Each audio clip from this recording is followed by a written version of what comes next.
So then we thought and we hoped for fireworks in this opening fixture of the WPL, and you wouldn't have been disappointed if you saw that first innings very closely. Asked to bat first, the Mumbai Indians, and wow, they have entertained us all, haven't they? With those big hits that we saw from the top order. There was some display of brute force, I would say, from a couple of batters, and those were batting conditions at the DY Patil Stadium, and the Mumbai Indians made the most of those conditions very quickly without wasting time. Let's tell you what happened in that first innings that we saw from the Mumbai Indians being asked to bat first. Harmanpreet Kaur, she wasn't, she didn't win the toss to begin with, but after that, she'd be very happy with the job. Not only that she did with the bat, but the overall effort by the team. 207 is what the Mumbai Indians have managed after being asked to bat first, and they got off to not the best starts, with the Yastaka Bhatia falling very early. But then after that, we saw a 50-odd run partnership between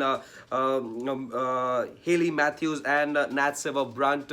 Those two looked in very good form, particularly Haley Matthews. Well, she didn't score the kind of big runs that we were expecting in the World T20, which recently concluded, but she looked completely in control of her innings, and she operated at a strike rate of 151.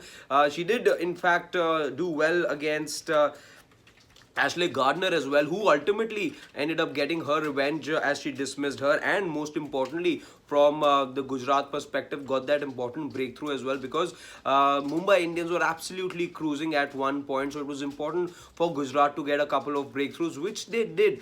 But by then, there was a solid foundation that the Mumbai Indians had, and as a result, we see this huge score that they've now put up. Now, what happened after those two wickets? Well, in came Harmanpreet Kaur, who, by the way, displayed what good timing can do, what force can do as well. And you saw a mix of both from Harmanpreet Kaur today. Interestingly, though, in her knock of 65, which came of just 30 balls, there were 14 boundaries, but not a single six that she hit. Not very often would you see her numbers read like that, but today happens to be just one of those innings where it was an absolute joy to see Harmanpreet time the ball that the way she did. She looked scratchy, if I'm not wrong. The first boundary that came off her bat was of a thick edge, which went past the keeper. But then after that, she looked completely in control, and she took the bowling to the cleaners, and she was just so splendid on the day, and she led from the front.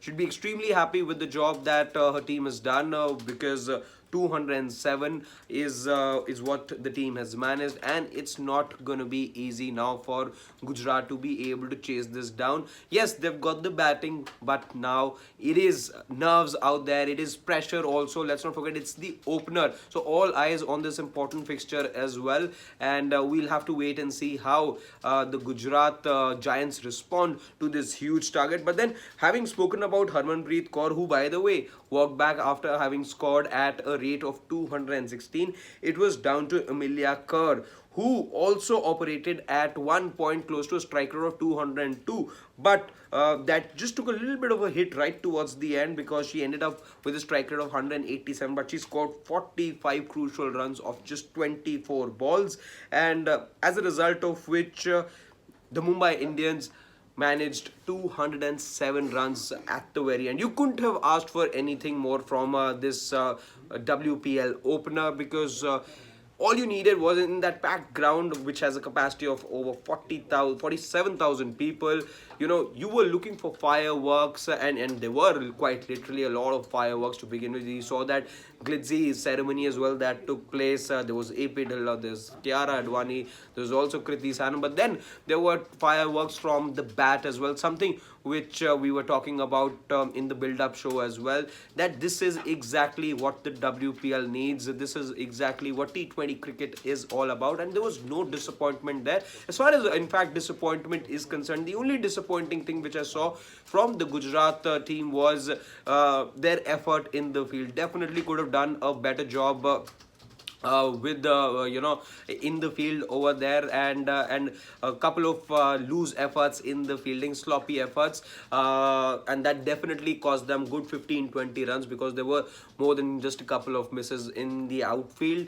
Now then, with the bat, big questions will be asked. It won't be easy.